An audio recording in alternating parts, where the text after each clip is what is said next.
नमस्कार, आदाब, सत्य श्री अकाल। मेरा नाम है अवधेश प्रसाद।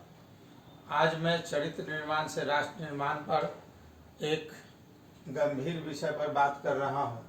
हर जगह हम देखते हैं कि लोग अधिकार के लिए लड़ते हैं, कर्तव्य भूल जाते हैं। हम अपने बच्चों को क्या सिखा रहे हैं? अपने आप से पूछिए कि अपने इस युग में बच्चे की पढ़ाई के ऊपर आप काफ़ी खर्च कर रहे हैं, लेकिन आप सिखा क्या रहे हैं? क्या उनसे अभी तक आपने कोई एक ऐसा सवाल पूछा है कि तुमने सीखा क्या? अक्सर हम पूछते हैं कि तुम्हें कितने मार्क्स का है, परीक्षा में कितने अंक आए। क्या अंक लाना ही बच्चों का काम है? नहीं, यह एक साधारण काम है। असली काम है कि बच्चे का चरित्र निर्माण हो।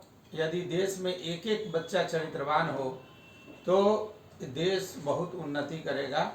चरित्र के गिरने से राष्ट्र गिर जाता है।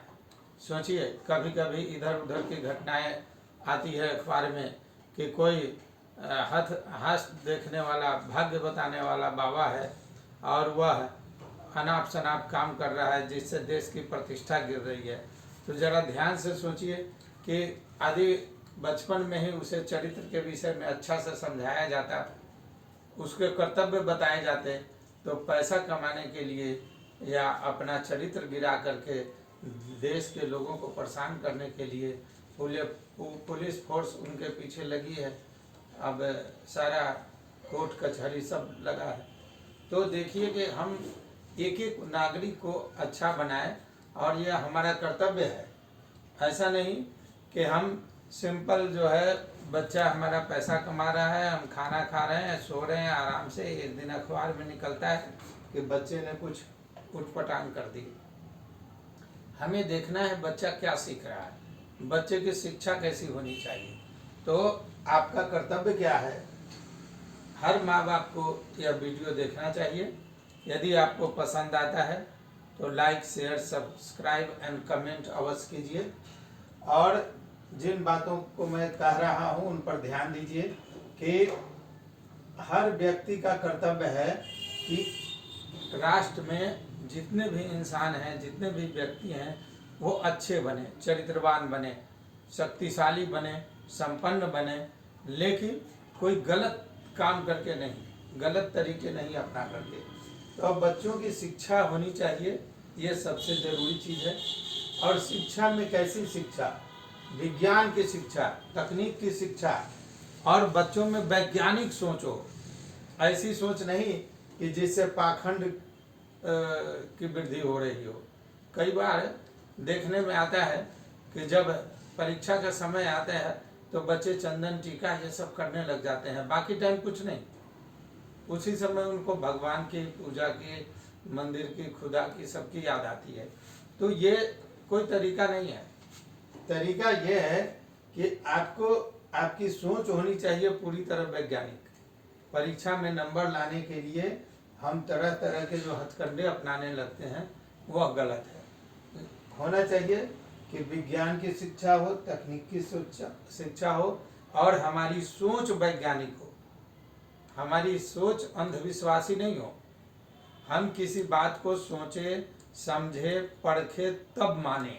ऐसा नहीं कि किसी ने कहा है तो हम माने जा रहे हैं, परंपरा से चली आ रही है तो हम मान रहे हैं।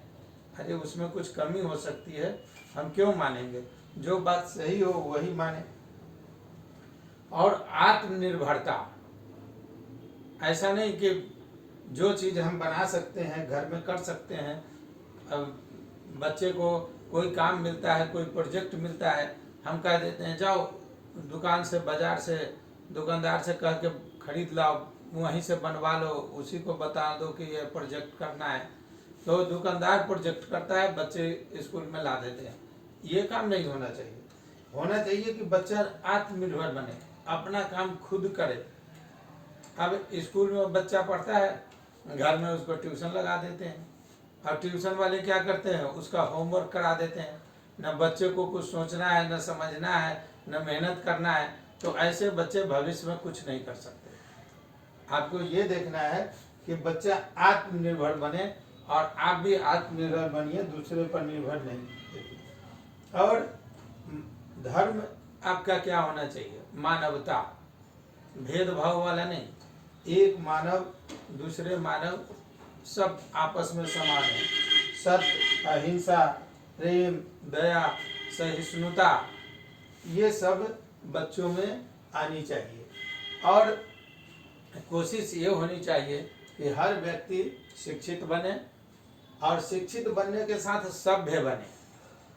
शिक्षित पढ़ लिख गए लेकिन व्यवहार आपका अच्छा नहीं है, आप सभ्य नहीं है, आप समाज के लिए एक परेशानी का कारण बन रहे हैं, आपके व्यवहार से दूसरे को कष्ट हो रहा है, तो ये पूरी तरह से गलत है। आपका सभ्य होना जरूरी है। संपन्न बनिए, पैसे कमाइए, शक्तिशाली भी बनिए, क्योंकि आप शक्तिशाली नहीं रहेंगे तो दूसरे आपसे छीन लेंगे, आपकी धन संपत्ति पर कब्जा कर लेंगे। तो ये चारों काम जरूरी है। और बच्चे को ऐसी ट्रेनिंग देनी है कि वह शिक्षित बने, सभ्य बने, संपन्न बने और शक्तिशाली बने। इतना होने के बाद हम उम्मीद कर सकते हैं कि सुख, शांति और न्याय, ये भी एक बहुत जरूरी चीज़ है। हर व्यक्ति को न्याय प्रिय होना चाहिए। हम दूसरे के साथ अन्याय न करें, हम दूसरे को सताएं नहीं, दूसरे को परेशान नहीं करें, यह बहुत जरूरी है। दूसरा एक और काम है अन्याय का जवाब।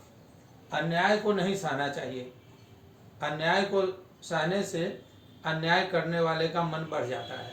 इसलिए उचित है कि हम अन्याय का सहन न करें, उसका उचित जवाब दें। उचित जवाब देने में हिंसा नहीं आनी चाहिए, मारपीट नहीं आनी चाहिए। और सबसे जरूरी चीज़ है कि हम बच्चों को समझाएं कि वर्क इज वर्शिप, कर्म ही पूजा है, और ड्यूटी इज गॉड। हम जो ड्यूटी करते हैं, हम जो अपने कर्तव्य का पालन करते हैं, इससे हम ईश्वर के समीप पहुंचते हैं। और ईश्वर क्या है या प्रकृति क्या है? कुछ लोग ईश्वर को मानते हैं, कुछ नहीं मानते हैं, इसमें मतभेद हो सकता है। लेकिन असली बात है कि जो आपका कर्तव्य है, उस कर्तव्य का सही ढंग से पालन करना बहुत ही आवश्यक है। बच्चे को परिश्रमी बनाइए और अनुशासन प्रिय बनाइए। अनुशासन को तोड़ने वाला बच्चा कुछ नहीं कर सकता जीवन में। और तरह तरह की चीज़ें बाजार में बिकती है। मैंने अभी हाल में ही देखा, एक यूनिवर्सिटी के सामने एक दुकान थी, पानी का बोतल लेने में गया, वहाँ देखता हूँ बहुत सारे लड़के लड़कियाँ सब सिगरेट पी रहे हैं। यूनिवर्सिटी के सामने दुकान है और यूनिवर्सिटी का नाम बताना उचित नहीं है।